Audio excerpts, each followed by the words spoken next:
como hemos estado viendo hasta ahora, Dios ha estado llamando a los pecadores a arrepentimiento. Nadie puede decir que no escuchó ese llamado. Por medio de la Iglesia, a lo largo de toda esta dispensación, la buena noticia es dada, pero a la par, Dios llama a arrepentimiento a las personas por medio de las desgracias, de acontecimientos naturales, tribulaciones, enfermedades, cosas que no son novedosas, cosas que no son privativas de este tiempo. Desde que Adán pecó en adelante, hubieron este tipo de acontecimientos en la historia, en el mundo. Pero en esta dispensación en particular, o sea que desde que el Señor Jesús ascendió a los cielos hasta que Él vuelva, esos acontecimientos son utilizados para los planes redentores del Señor. Entonces, ya lo hemos visto en el capítulo 6, donde vemos los sellos, la apertura de los sellos. El cuarto sello, vemos que la Iglesia comparte con el mundo los problemas, las desgracias que ocurren, ya sean, catástrofes, accidentes, enfermedades. Todas estas cosas le suceden a creyentes o a no creyentes. Para los creyentes, nosotros sabemos, como dice el libro de Romanos, todas las cosas los ayudan a bien. Esto es conforme a los que, según su propósito, son llamados. Entonces, como también dice el libro de Romanos, las tribulaciones producen en los creyentes paciencia, la paciencia un carácter fuerte, un carácter probado, y ese carácter produce esperanza que no defrauda porque está anclada en Jesús. Entonces, estas cosas son para el fortalecimiento de la Iglesia. Mientras que para el mundo, nos muestra Apocalipsis, son llamados de Dios para que se arrepientan, para mostrarles la fragilidad de sus vidas, la pequeñez, la futilidad. Hoy están y mañana no. Entonces, vemos que las trompetas son ese tipo de acontecimientos que son sufridos por el mundo, no por la Iglesia, para que encuentren eso, para que se den cuenta de esas cosas.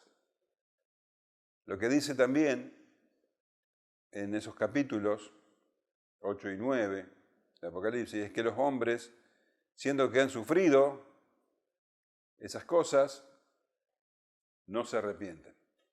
Vemos que dice que, por ejemplo, las trompetas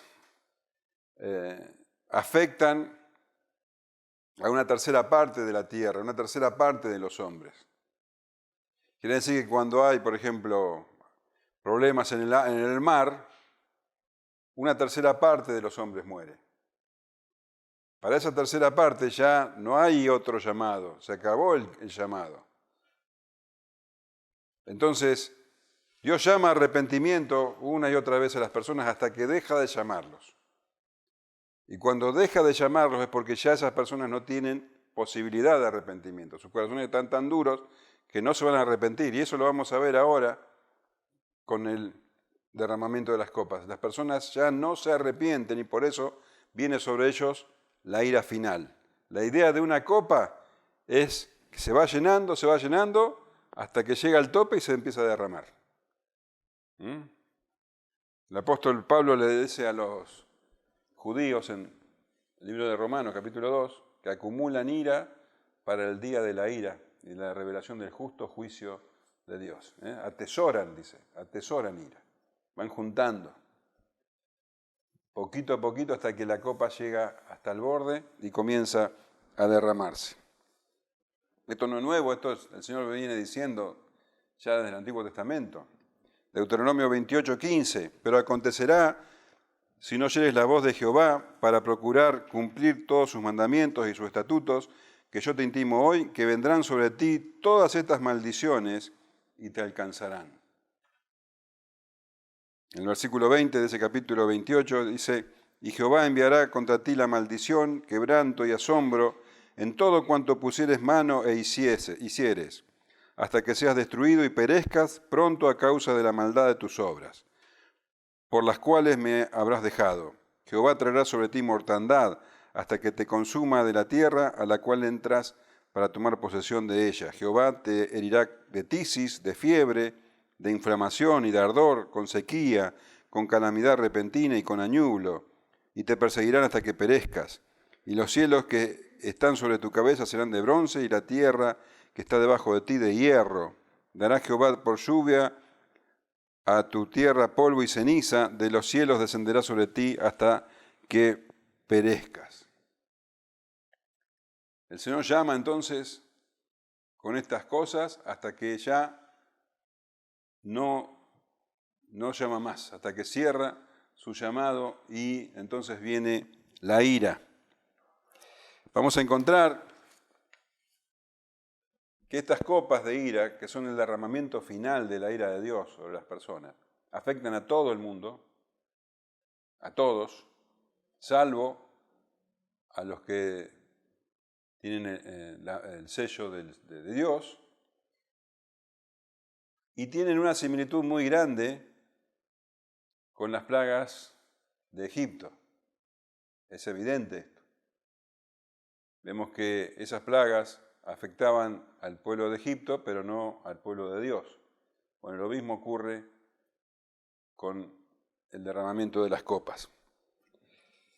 Vamos a leer entonces el capítulo 16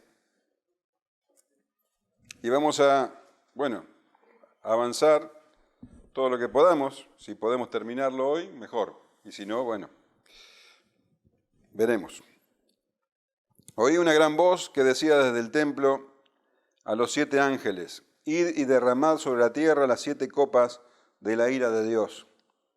Fue el primero y derramó su copa sobre la tierra, y vino una úlcera maligna y pestilente sobre los hombres, que tenían la marca de la bestia y que adoraban su imagen. El segundo ángel derramó su copa sobre el mar, y éste se convirtió en sangre como de muerto, y murió todo ser vivo que había en el mar. El tercer ángel derramó su copa sobre los ríos y sobre la fuente de las aguas, y se convirtieron en sangre. Y oí al ángel de las aguas que decía, justo eres tú, oh Señor, el que eras y que eras, el santo, porque has juzgado estas cosas. Por cuanto derramaron la sangre de los santos y de los profetas, también tú les has dado a beber sangre, pues lo merecen. También oí a otro que desde el altar decía, ciertamente, Señor Dios Todopoderoso, tus juicios son verdaderos y justos. El cuarto ángel derramó su copa sobre el sol, al cual fue dado quemar a los hombres con fuego. Y los hombres se quemaron con el gran calor y blasfemaron el nombre de Dios, que tiene poder sobre estas plagas, y no se arrepintieron para darle gloria.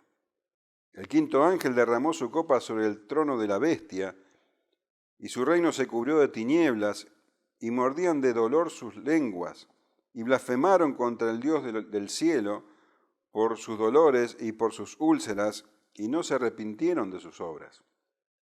El sexto ángel derramó su copa sobre el gran río Éufrates, y el agua de éste se secó para que estuviese preparado el camino a los reyes del oriente. Y vi salir de la boca del dragón y de la boca de la bestia y de la boca del falso profeta 3 espíritus inmundos a manera de ranas, pues son espíritus de demonios que hacen señales y ven a los reyes de la tierra en todo el mundo para reunirlos a la batalla de aquel gran día del Dios Todopoderoso. He aquí, yo vengo como ladrón, bienaventurado el que vela y guarda sus ropas, para que no ande desnudo y vean su vergüenza. Y los reunió en el lugar que en hebreo se llama Armagedón. El séptimo ángel derramó su copa por el aire, y salió una gran voz del templo del cielo, del trono, diciendo, hecho está. Entonces hubo relámpagos y voces y truenos, y un gran temblor de tierra, un terremoto tan grande cual no lo hubo jamás desde que los hombres han estado sobre la tierra.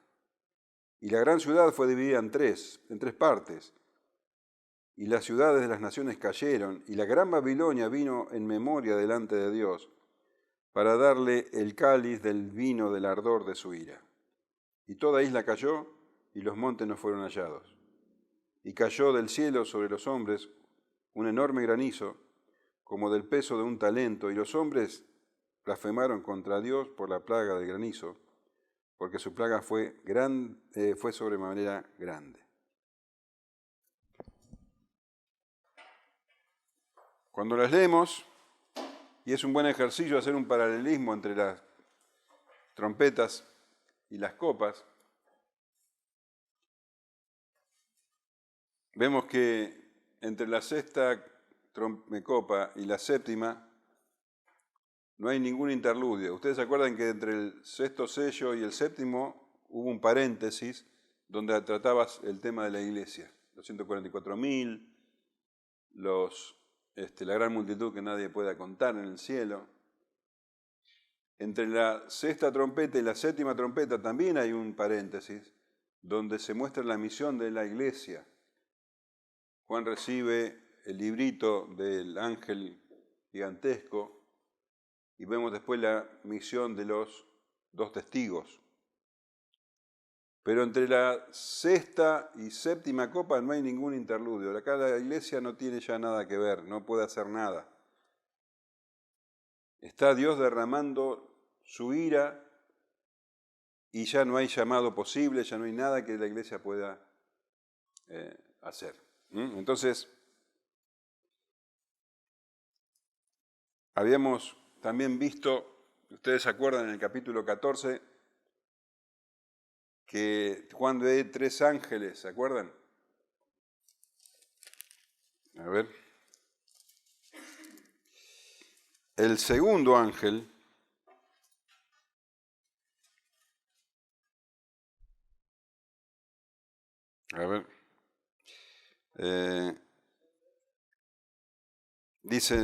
el primer ángel, versículo 6, dice, vi volar por el medio del cielo otro ángel que tenía el evangelio eterno para predicarlo a los moradores de la tierra, a toda nación, tribu, lengua y pueblo, diciendo a gran voz, temed a Dios y dadle gloria, porque la hora de su juicio ha llegado, y adorad a aquel que hizo el cielo, la tierra, el mar y las fuentes de agua. El cielo, la tierra, el mar y las fuentes de agua. Justamente las primeras 4 trompetas y las primeras 4 copas tienen que ver justamente con eso. El cielo, la tierra, el mar y las fuentes de las aguas. Aquel que hizo la creación, ahora utiliza la creación para derramar su ira. La usó para llamar a arrepentimiento, también la usa para derramar su ira. Oí, dice entonces, una gran voz que decía desde el templo a los 7 ángeles, el templo que habíamos leído en el final del capítulo anterior. Dice,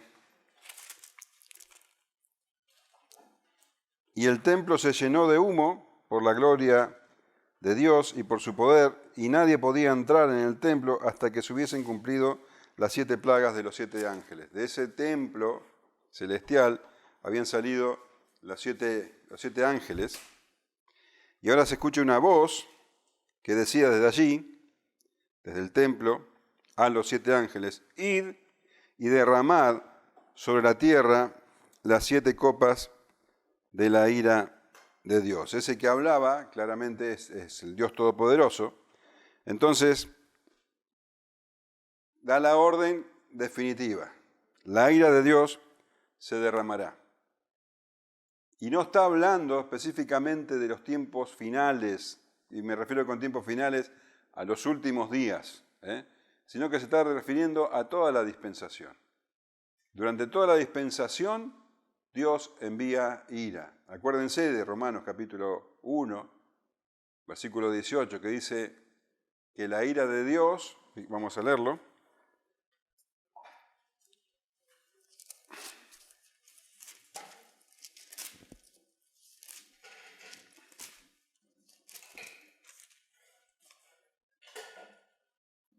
porque la ira de Dios se revela, no dice se revelará, se revela en la actualidad, desde el cielo contra toda impiedad e injusticia de los hombres que detienen con injusticia la verdad. Dios revela su ira, hoy está enviando su ira. Claro que la ira final, completa, definitiva, va a ser cuando el Señor vuelva.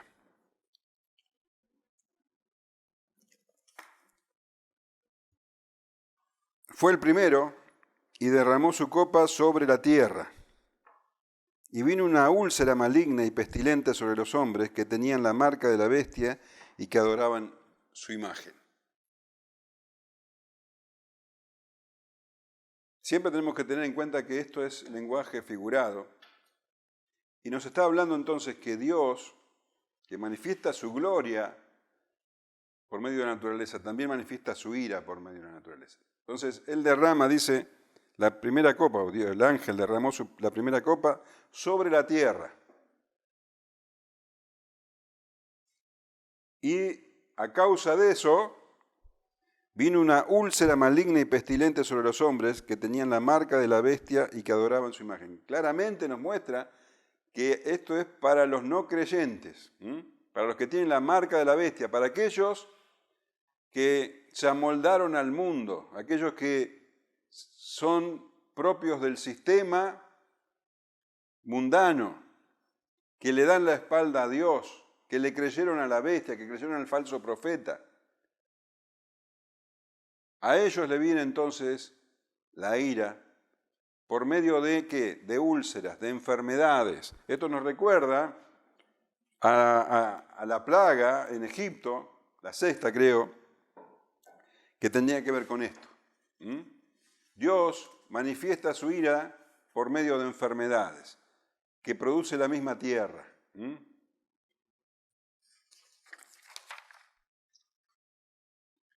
Deuteronomio 28, 27 dice, Jehová te herirá con la úlcera de Egipto, con tumores, con sarna y con comezón, de que no pueda ser curado. El versículo 35, te herirá Jehová con maligna pústula en las rodillas, en las piernas, desde la planta de tu pie hasta tu coronilla, sin que pueda ser curado. Dios entonces utiliza para derramar su ira las enfermedades sobre los hombres. Acuérdense, por ejemplo, el episodio donde Herodes, en Hechos, se deja adorar como un dios, y entonces ahí mismo dice que le vino la muerte por medio de gusanos, ¿se acuerdan? Entonces ahí Dios demostró su ira. Las enfermedades son entonces instrumento de Dios. Primero para llamar al arrepentimiento y, llegado el momento, para derramar su ira final. Por eso habla de que esto le llega a todos. Por eso acá no habla de una tercera parte ni una cuarta parte. Esto le llega a todos los que tienen la marca de la bestia. En algún momento el llamado se acaba y llega la ira. Entonces ahí tenemos una manera. El segundo ángel derramó su copa sobre el mar, y ésta se convirtió en sangre como de muerto, y murió todo ser vivo que había en el mar. Nuevamente llamo la atención sobre que esto ocurre durante toda la dispensación, porque hay muchísimas enseñanzas, prédicas, que hablan de que esto va a ser en los últimos días y que literalmente el mar se va a convertir en sangre. Se va a poner roja de sangre. Pero acá nos está mostrando que Dios derrama su ira hoy y también utiliza el mar. Y la figura es muy repulsiva, sangre como de muerto. Imagínate vos nadando en sangre como de muerto, sangre coagulada, olorosa, podrida. No hay vida en eso. Entonces el mar se transforma también en instrumento de muerte, que vemos muchísimas veces también en las Escrituras. El mar como instrumento de juicio. En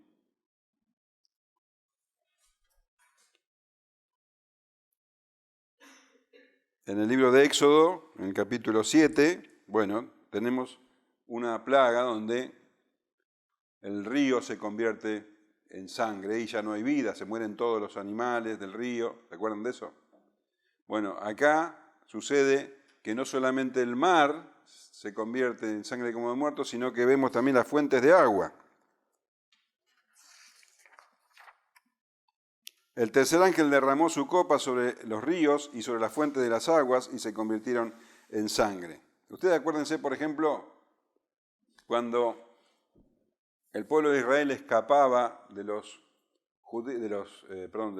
egipcios, el mar se abrió, dejó paso libre para los judíos, pero ¿qué pasó con los egipcios? Se cerró y fue la muerte para ellos. Bueno, de eso se trata. El mar significa muerte para muchos. Si no es por enfermedades, es por el mar o por las fuentes de agua. Está diciendo que Dios derrama su ira de diferentes maneras, justamente de aquellas cosas de las que los hombres utilizan a diario y hasta cosas que le han dado adoración. Ustedes saben que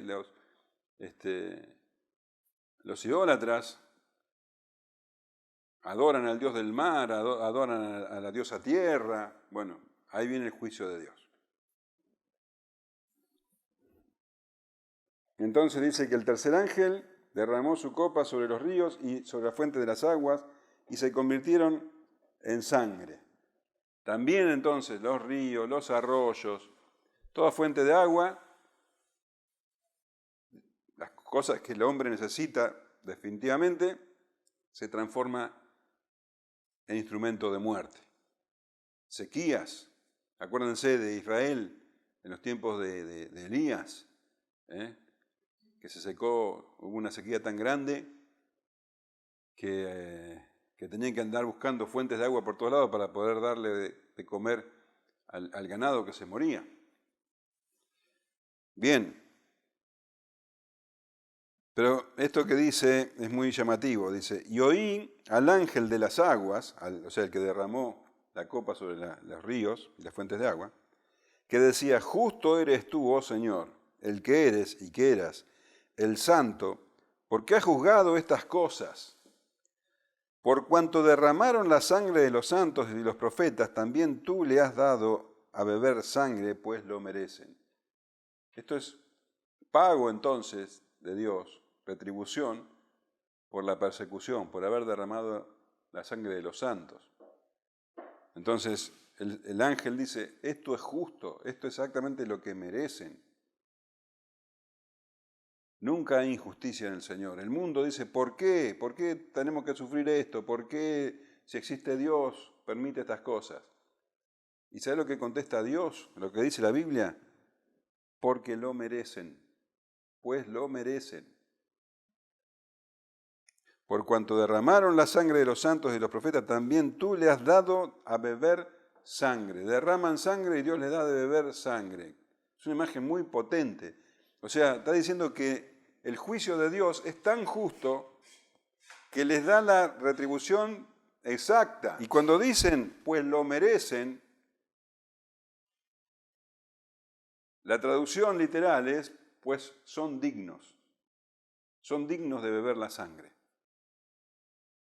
Son dignos. ¿Vos te acordás de alguien que también se dice que es digno en Apocalipsis?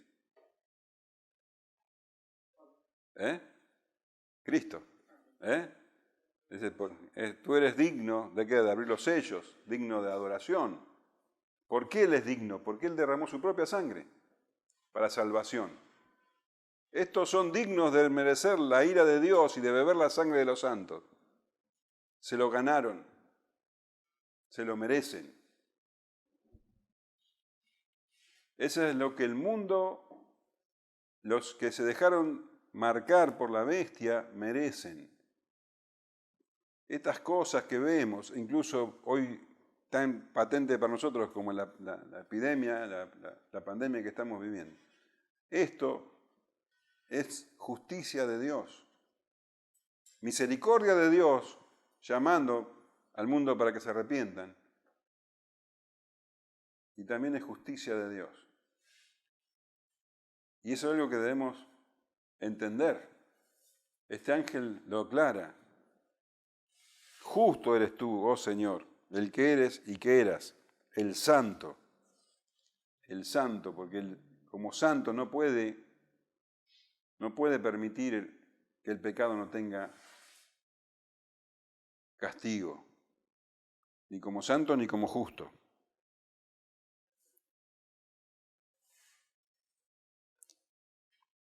También oí a otro, dice el versículo 7, que desde el altar decía, ciertamente, Señor Dios Todopoderoso, tus juicios son verdaderos y justos.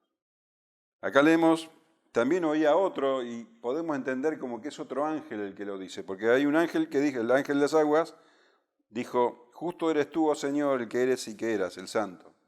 Y ahora leemos en la Reina Valera, también oí a otro, parecería que se refiere a otro ángel, pero cuando leemos las otras versiones que son más literales en este sentido, en este versículo, vemos que el que habla acá no es un ángel, sino es el altar.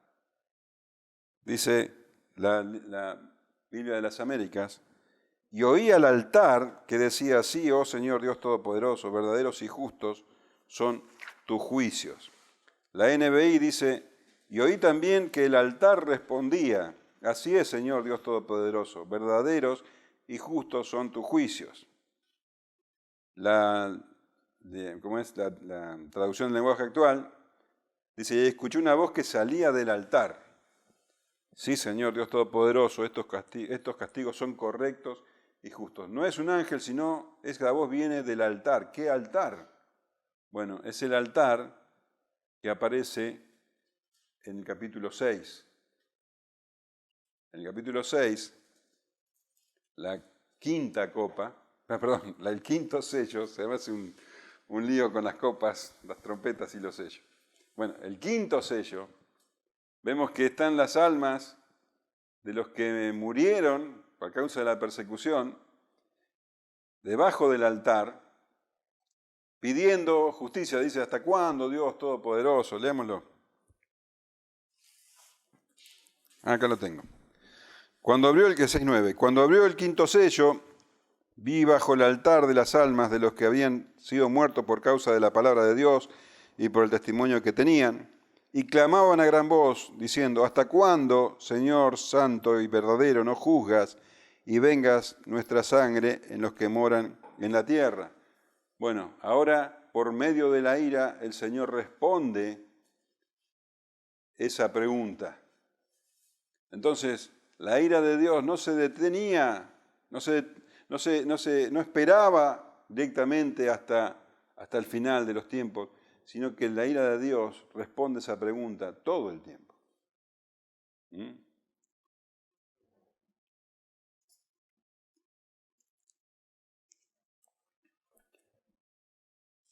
Nadie puede acusar al Señor de injusto y tampoco se lo puede juzgar de impaciente. Él derrama la ira cuando ya no hay nada más que hacer por el pecador. El cuarto ángel derramó su copa sobre el sol, al cual fue dado quemar a los hombres con fuego. Y los hombres se quemaron con el gran calor, y blasfemaron el nombre de Dios que tiene poder sobre estas plagas, y no se arrepintieron para darle gloria. Llama la atención porque las primeras tres trompetas son prácticamente paralelas las primeras tres copas son prácticamente paralelas con las tres primeras trompetas. La cuarta copa tiene similitud con la cuarta trompeta, pero con las trompetas habla del sol y también habla de las fuentes de luz, la luna, las estrellas, pero como que se apagan, como que traen oscuridad. En cambio acá es lo contrario, el sol se potencia, dice, y les ha dado quemar a los hombres con fuego. Y no quiero entrar acá en esa especulación tan común que el tiempo está cambiando y se está incrementando el calor y todas esas cosas, porque no sabemos claramente qué significa esto. Lo que está diciendo acá claramente es que lo que es de bendición se transforma en juicio. Entonces, dice que los hombres se quemaron con el gran calor, pero lo importante es la reacción de los hombres. Nosotros, cuando terminamos de leer sobre las primeras 6 trompetas, leíamos que los hombres no se arrepintieron, escucharon el sonido de las trompetas, sufrieron los cataclismos, sufrieron la guerra, la opresión demoníaca, todas estas cosas las sufrieron y nunca se arrepintieron, ¿se acuerdan? Capítulo 9.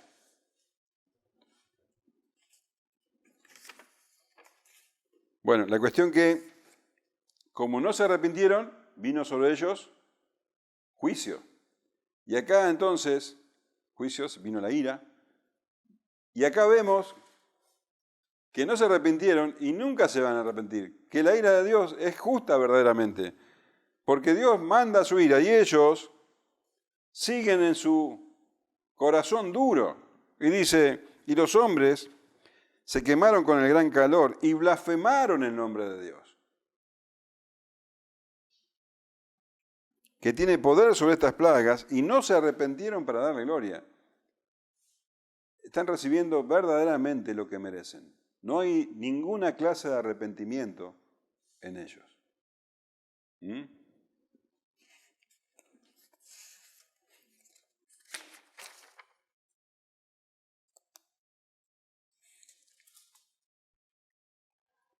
Si hay preguntas, vayan haciéndolas.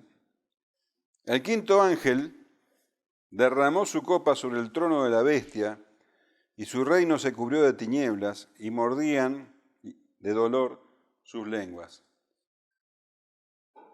La quinta copa tenía que ver, ¿se acuerdan? Con que se abría el pozo del abismo y salían las langostas, que eran demonios. Bueno, acá nos habla del reino de la bestia. Y dice que el quinto ángel derramó su copa sobre el trono de la bestia. El trono de la bestia. Bueno, ¿hay un lugar donde está el trono de la bestia? Nosotros leemos en el capítulo 2 que en Pérgamo está el trono de Satanás, ¿te acordás? ¿Por qué habla de que está el trono de Satanás? Bueno, porque ahí estaba el centro de adoración al emperador. Bueno, porque había una idolatría de extrema y aparte también era el centro político de Asia Menor, del imperio. Pero no podemos decir que el trono de la bestia se refiere a un lugar físico. Hay muchos autores que hablan de que el trono estaba en Roma. Pero debemos tomar como que el trono de la bestia no es un lugar concreto y continúa, dice, y su reino se cubrió de tinieblas. Entonces el trono de la bestia está hablando del reino de la bestia. El lugar donde la bestia reina, que cuando reina la bestia, ustedes saben, está Satanás detrás. Dice, y su reino se cubrió de tinieblas y mordían de dolor sus lenguas. Esto también nos remite a las plagas de Egipto, el reino de tinieblas. En Egipto, esas tinieblas eran concretas, no se veía nada, solo en las casas del pueblo de Israel. Acá está hablando de otro tipo de tinieblas espirituales, que cubren el trono de la bestia, que cubren el reino de la bestia. Y recuerden, cuando Satanás quiere tentar al Señor, él se manifiesta como que él es el que reina sobre todos los reinos de la tierra. Entonces vemos que el trono de la bestia está en todos lados, o sea, está hablando de toda la tierra. Entonces Satanás el Señor, Dios, manifiesta su ira inundando con tinieblas al mundo. Recuerden la copa. ¿Se acuerdan que se abría el pozo de tinieblas y salía humo? Y ese humo cubría todo lados, se metía por todos lados, digamos. ¿Se acuerdan? Ese humo es una figura del pecado, de la corrupción, y allí se manifestaban los demonios. Bueno, acá muestra que la ceguera espiritual, aunque son producidas por los demonios, es Dios que manifiesta su ira. Entonces las tinieblas cubren todo el mundo, refiriéndose a los que tienen la marca de la bestia. Que ellos estén en tinieblas es producto de la ira de Dios. Y dice que mordían de dolor sus lenguas. Está hablando de dolor espiritual, temor, ansiedad, todo lo que los hombres que están en tinieblas sufren. Pero también, dice en el siguiente versículo, y blasfemaron contra el Dios del cielo por sus dolores y por sus úlceras. O sea, por sus dolores espirituales y por sus dolores físicos. Esas úlceras eran producidas por el primer ángel, ¿se acuerdan? Por la primera copa derramada. Entonces, esto demuestra que las copas son simultáneas, no viene una después de otra, sino que son simultáneas. Los hombres que están en tinieblas tienen dolor al punto que se muerden sus lenguas, dolores espirituales, y dolores físicos a causa de las enfermedades. Y estas cosas nunca van a producir arrepentimiento en ellos, sino que al contrario, blasfeman el nombre de Dios. Y ese es el punto.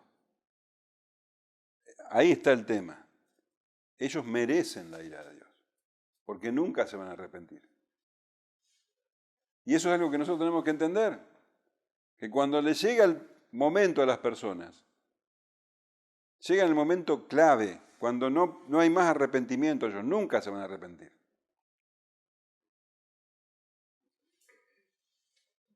El sexto ángel derramó su copa sobre el gran río Éufrates. Y el agua de éste se secó para que estuviese preparado el camino a los reyes de Oriente. Bueno, el sexto ángel, la sexta copa, es la que ha dado más motivo de especulación, de discusión. Podemos decir que las primeras 5 hay bastante, las primeras 5 hay bastante acuerdo entre los estudiosos, pero la sexta copa, esta da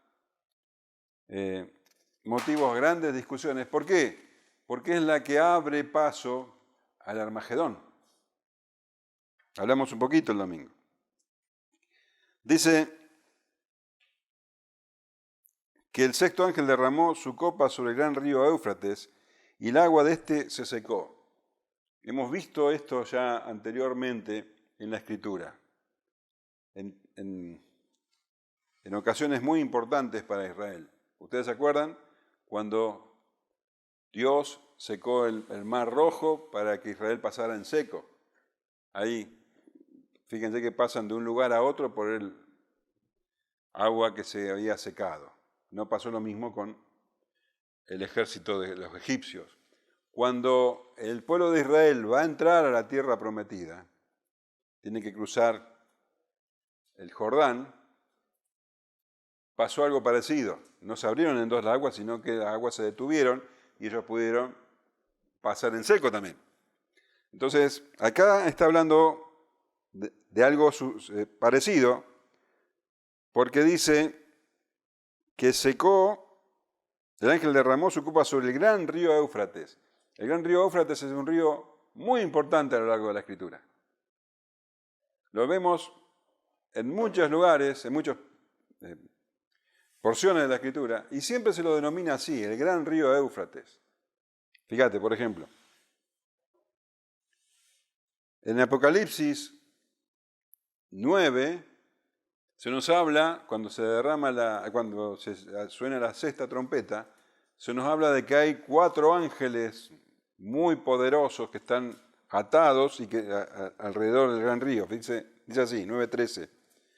El sexto ángel tocó la trompeta y oí una voz de entre los 4 cuernos del altar de oro que estaba delante de Dios, diciendo al sexto ángel que tenía la trompeta: desata a los 4 ángeles que están atados junto al gran río Éufrates.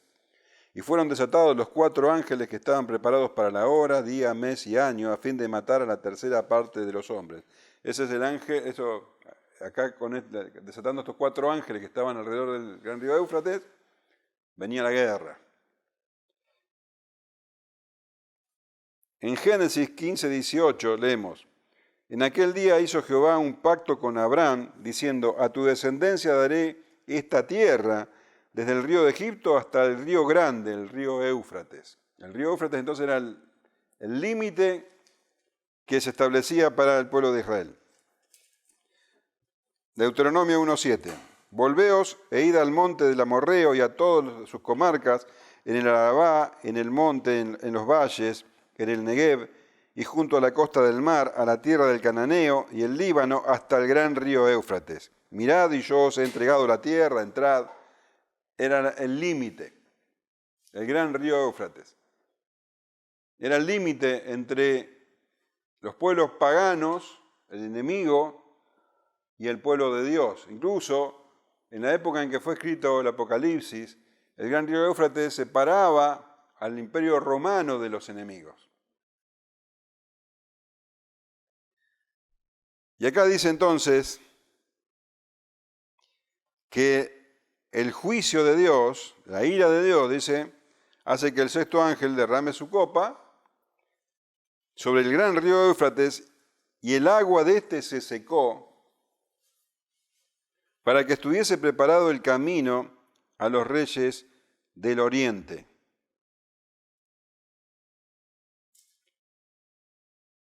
Ustedes saben entonces que el Apocalipsis nos habla, repito, de toda la dispensación, pero nos va dando detalles de a poco, progresivos, sobre los últimos días y sobre el juicio final. Cuando nos habla ahora del Armagedón, es una referencia bien clara hacia los últimos días, aunque vamos a ver cuál es el significado de esto del Armagedón. Entonces,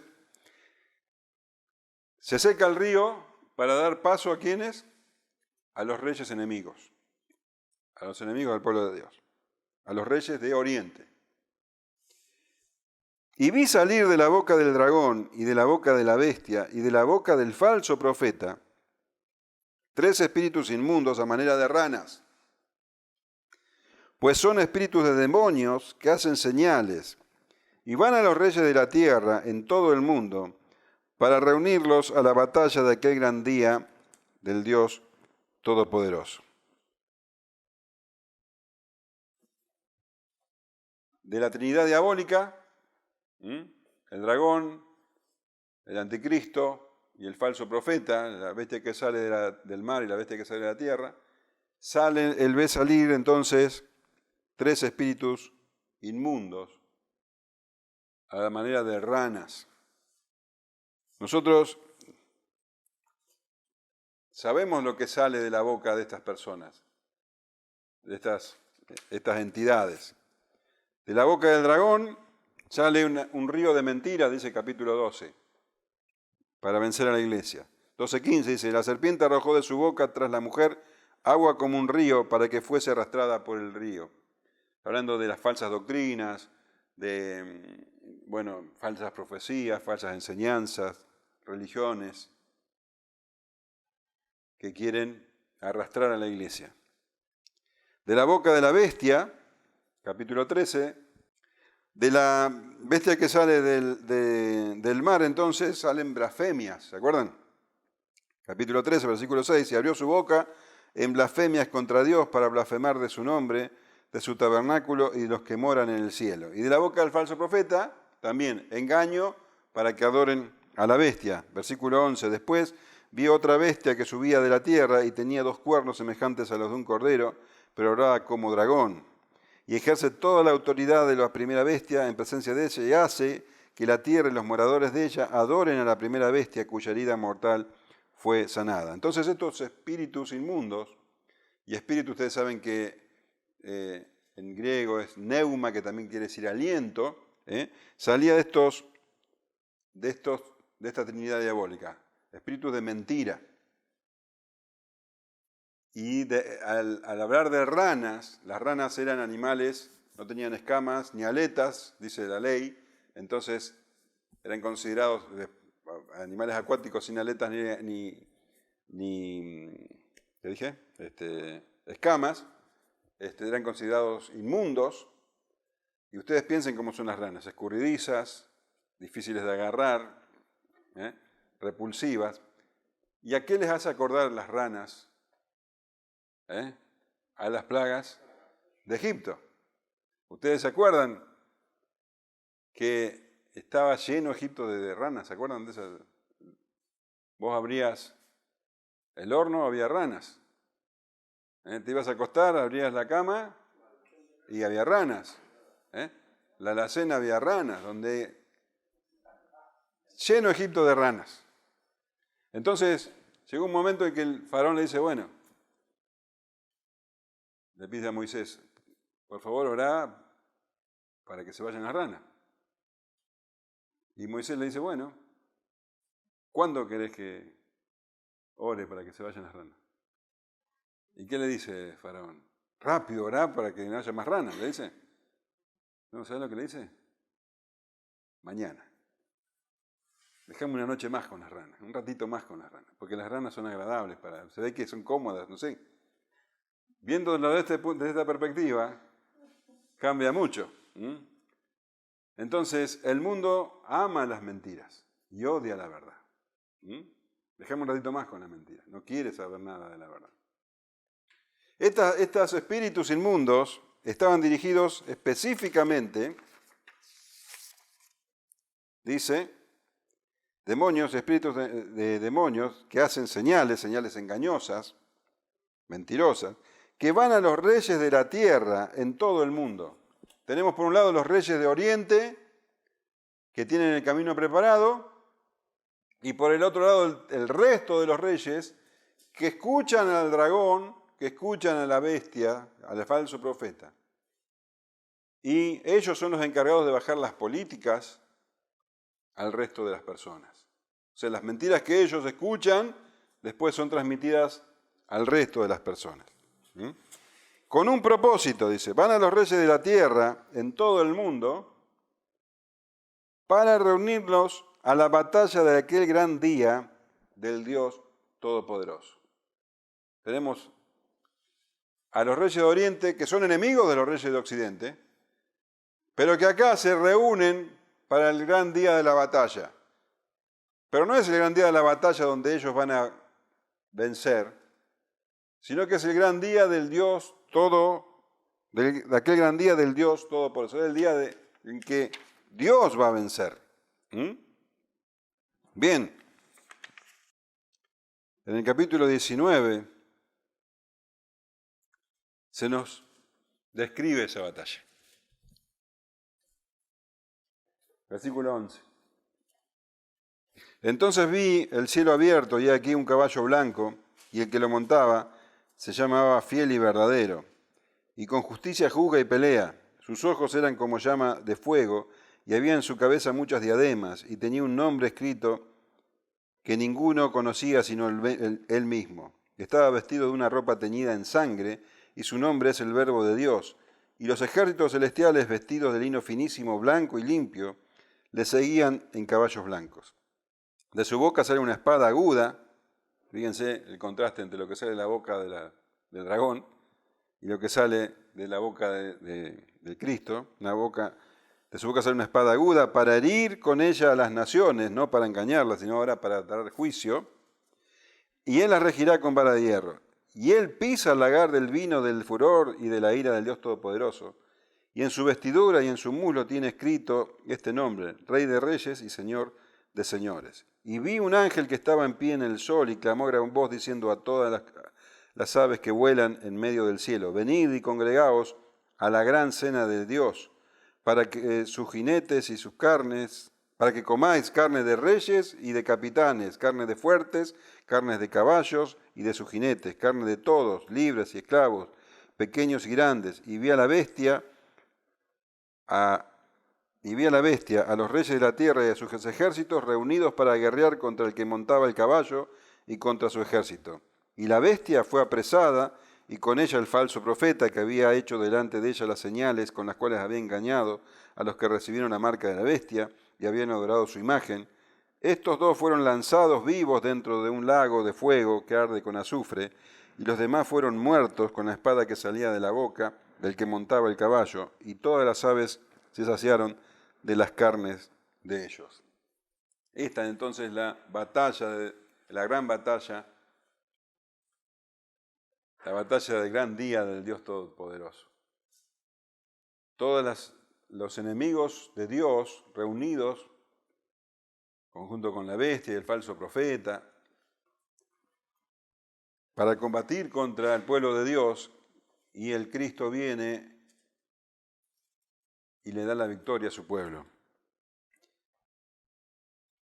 Y vemos que acá hay una interrupción donde el Señor nos hace directamente un llamado de atención y dice, he aquí yo vengo como ladrón. Esto va a ocurrir, dice el Señor. Y yo vengo como ladrón. Bienaventurado el que vela y guarda sus ropas para que no ande desnudo y vean su vergüenza. He aquí, dice, y está diciendo, mirá que vengo como ladrón. Te está diciendo claramente, parece que hasta pone el dedo así. Cuidado, presta atención, no te dejes de confundir. No escuches las mentiras, que yo vengo como ladrón. Él lo dijo varias veces, Él lo dijo en Mateo 24:42, velad, pues porque no sabéis a qué hora ha de venir vuestro Señor. Pero sabed esto, que si el padre de familia supiese a qué hora el ladrón habría de venir, velaría y no dejaría minar su casa. Por tanto, también vosotros estad preparados, porque el Hijo del Hombre vendrá a la hora que no pensáis. Y el apóstol Pablo dijo lo siguiente, prestad atención, 1 Tesalonicenses capítulo 5, versículo 2 en adelante. Porque vosotros sabéis perfectamente que el día del Señor vendrá así como ladrón en la noche, que cuando digan paz y seguridad, entonces vendrá sobre ellos destrucción repentina, como los dolores a la mujer encinta, y no escaparán. Mas vosotros, hermanos, no estáis en tinieblas, para que aquel día os sorprenda como ladrón. Porque todos vosotros sois hijos de la luz e hijos del día, no somos de la noche ni de las tinieblas. Por tanto, no durmamos como los demás, sino velemos y seamos sobrios. Pues los que duermen de noche duermen, y los que se embriagan de noche se embriagan, pero nosotros que somos del día, seamos sobrios, habiéndonos vestido con la coraza de la fe. Pero nosotros que somos del día, seamos sobrios, habiéndonos vestido con la coraza de fe y de amor, y con la esperanza de salvación como yelmo, porque no nos ha puesto Dios para ira, sino para alcanzar salvación por medio de nuestro Señor Jesucristo. Bien, entonces lo que nos está diciendo claramente es que nosotros no tenemos que escuchar al enemigo, no tenemos que amoldarnos al mundo, diría Pablo, Romanos capítulo 12. Porque dice, no sé, que nos encuentre desnudo, en vergüenza. ¿Qué es estar desnudo? No estar vestido, no estar preparado. Tenemos la palabra de Dios. Entonces, tenemos que estar atentos para esto que está ocurriendo. Y dice, y los reunió en el lugar que en hebreo se llama Armagedón. Y lo difícil de este problema es que Armagedón es el único lugar de la Escritura que aparece, acá en Apocalipsis. ¿Qué es el Armagedón? Bueno, lo más probable, la traducción más probable es que se refiera a la frase hebrea Ar Megido. Ar quiere decir monte, monte Megido. Y Megido es un lugar que es bastante conocido en la Escritura. Se han librado muchas batallas en Megido, pero está el problema de que es una planicie, no es un monte. Entonces, claramente, esto se está refiriendo a un simbolismo. Literalmente, los dispensacionalistas entienden que al final del tiempo va a haber una batalla literal, una batalla donde todas las naciones de la tierra van a combatir contra el ejército de Dios. Literalmente ellos creen eso. Pero vemos que no existe un lugar llamado Armagedón, en realidad. Tampoco podemos creer que el Señor dice que nuestras armas, por medio de Pablo, no son carnales, y después veamos tengamos que enfrentar una batalla literal contra pueblos enemigos. Entendemos que lo que leímos del capítulo 19 es tan simbólico como el resto del libro. Entonces, ¿qué significa Armagedón concretamente? Megido. Megido fue el escenario de una batalla en el tiempo de los jueces. Tal vez vos te acuerdes. Los cananeos, el pueblo natural del lugar, estaba oprimiendo, dice, a los israelitas por 20 años, una cosa así. Dice que los ejércitos del rey cananeo, que estaban bajo el mando del general Sísara, tenían 900 tanques, 900 carros de hierro, mientras que el pueblo de Israel ni siquiera tenía una lanza, ni un arco, nada. Entonces estaban verdaderamente oprimidos. Esto ocurrió en los tiempos donde Israel estaba juzgado por una mujer. ¿Quién era? Débora. Entonces Débora recibe de parte de Dios que le hable a Barak y que le diga que Dios ha entregado en sus manos al ejército de Sísara. Bueno, Barak le dice, bueno, si vos venís conmigo yo voy a ir a la batalla. ¿Qué sucede? Bueno, esto lo leen en Jueces, capítulo 4 y 5. Y dice que cuando llegó el momento de la batalla, totalmente desigual, Dios le dio la victoria a Israel. Jueces 4:15 dice, y Jehová quebrantó a Sísara y a todos sus carros y a todo su ejército a filo de espada delante de Barak. Y Sísara descendió del carro y huyó a pie, mas Barak siguió los carros y el ejército hasta Aroset Goim, y todo el ejército de Sísara cayó a filo de espada hasta no quedar ni uno. Y el siguiente capítulo, el capítulo 5, versículos 19 y 20, dice, vinieron reyes y pelearon. Entonces pelearon los reyes de Canaán en Tanac, junto a las aguas del Megido. Mas no llevaron ganancia alguna de dinero. Desde los cielos pelearon las estrellas, desde sus órbitas pelearon contra Sísara. Acá hay una referencia que la victoria fue desde el cielo. Entonces, entendemos, o entienden los estudiosos, no todos,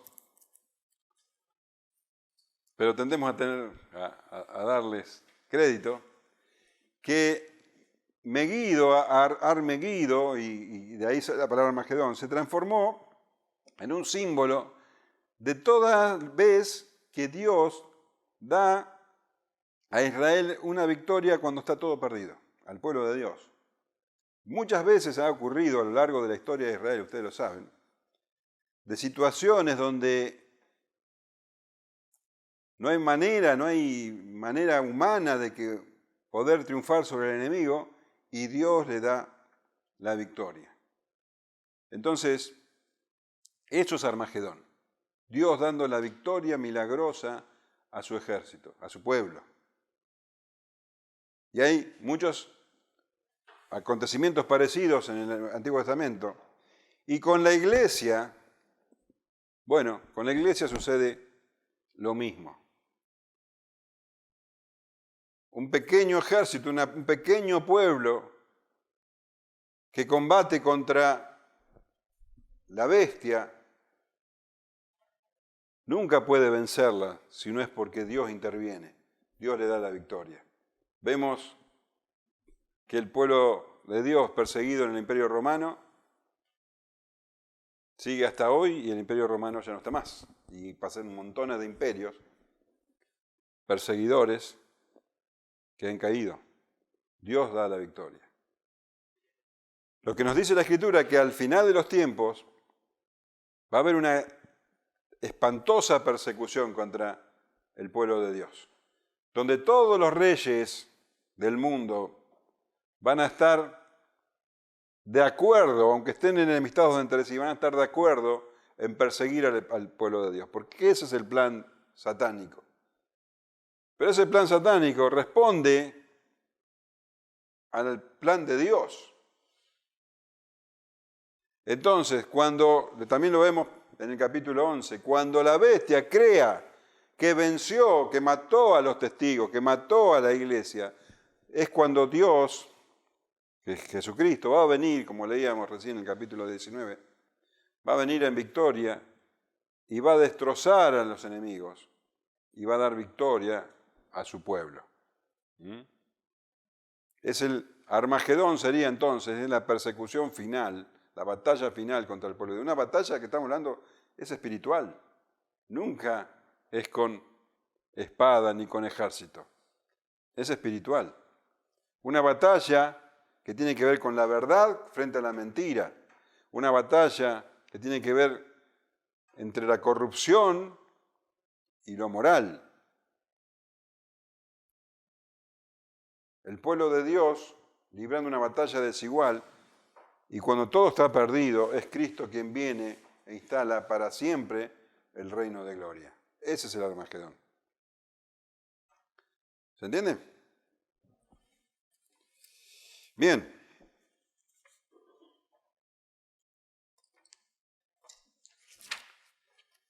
Fíjate en el capítulo 11. Cuando hayan acabado su testimonio, la bestia que sube del abismo hará guerra contra ellos y los vencerá y los matará. Está hablando siempre de lo mismo, ¿te das cuenta? Una batalla final. Y sus cadáveres estarán en la plaza de la grande ciudad, que en sentido espiritual se llama Sodoma y Egipto, donde también nuestro Señor fue crucificado. Fíjate que el trono de la bestia está en todos lados, Sodoma, Egipto, no está hablando de algo específico. Estoy leyendo Apocalipsis 11, versículo 7 en adelante, versículo 9. Y los pueblos, y los de los pueblos, tribus, lenguas y naciones verán sus cadáveres por 3 días y medio y no permitirán que sean sepultados. Y los moradores de la tierra se regocijarán sobre ellos y se alegrarán y se enviarán regalos unos a otros porque estos 2 profetas habían atormentado a los moradores de la tierra. Pero después de 3 días y medio entró en ellos el espíritu de vida enviado por Dios y se levantaron sobre sus pies y cayó gran temor sobre los que los vieron. Y oyeron una gran voz del cielo que decía, subid acá. Y subieron al cielo en una nube y sus enemigos los vieron y en aquella hora hubo un gran terremoto y la 10ª parte de la ciudad se derrumbó y por el terremoto murieron en número de 7.000 hombres y los demás se aterrorizaron y dieron gloria al Dios del cielo. Todo el Apocalipsis nos habla de eso. Nos habla que el capítulo 20, el famoso capítulo del milenio, habla de que al comenzar el milenio, la era de la iglesia, Satanás es atado, pero después de pasado el milenio, ya cuando no hay más testimonio de la iglesia, es desatado, bueno, provocando esto, que todos los reyes de la tierra se convoquen en una gran persecución sobre la iglesia. Capítulo 17, versículo 14. Pelearán contra el Cordero y el Cordero los vencerá, porque Él es Señor de señores, Rey de reyes, y los que están con Él son llamados elegidos y fieles. Capítulo 20, versículos 8 y 9. Y saldrá a engañar a las naciones, acá es lo que les hablaba de que será desatado, y saldrá a engañar a las naciones que están en los cuatro ángulos de la tierra, a Gog y a Magog, a fin de reunirlos para la batalla, el número de los cuales es como la arena del mar. Y subieron sobre la anchura de la tierra y rodearon el campamento de los santos y la tierra, la ciudad amada, y de Dios descendió fuego del cielo y los consumió. Bueno, y finalmente dice, el séptimo ángel derramó su copa por el aire y salió una gran voz del templo del cielo, del trono, diciendo, hecho está. Esta es la copa final, derramada en el aire. Llama la atención porque en el capítulo 2 de Efesios, ¿se acuerdan quién es? ¿Cómo se lo llama a Satanás? El príncipe de la potestad del aire. Del templo, dice, del cielo, del mismo lugar donde había salido la voz de orden para los ángeles, para que derramaran las 7 copas, ahora de esa misma voz, la voz de Dios dice, hecho está, consumado es, ¿se acuerdan? Hecho está. Ya no hay más nada que hacer. La ira de Dios se consumó. Entonces hubo relámpagos y voces y truenos y un gran temblor de la tierra, un terremoto tan grande como no lo hubo jamás desde que los hombres han estado sobre la tierra. Bueno, esto también es algo que se repite, estas manifestaciones de terremotos y truenos. Y dice, está hablando de la destrucción final, y la gran ciudad fue dividida en 3, y las ciudades de las naciones cayeron, y la gran Babilonia vino en memoria delante de Dios para darles el cáliz del vino del ardor de su ira. ¿Se acuerdan que Babilonia embriagaba a los hombres con el vino de su fornicación? ¿Se acuerdan? El furor de su fornicación. Ahora, también como se le había predicho, iba a beber el cáliz del vino del ardor de su ira, capítulo 14. Y toda isla huyó y los montes no fueron hallados, y cayó del cielo sobre los hombres un enorme granizo como el peso de un talento, y los hombres blasfemaron contra Dios por la plaga de granizo, porque su plaga fue sobremanera grande. La gran ciudad, que fue dividida en 3 partes, quiere decir que la gran ciudad fue destruida. La gran ciudad es Babilonia. Ahora, se está refiriendo a un lugar específico. ¿Se está refiriendo específicamente a Roma, por ejemplo? ¿Se está refiriendo específicamente a Nueva York? No. Recuerden esto. En el Apocalipsis hay 2 mujeres, ¿se acuerdan?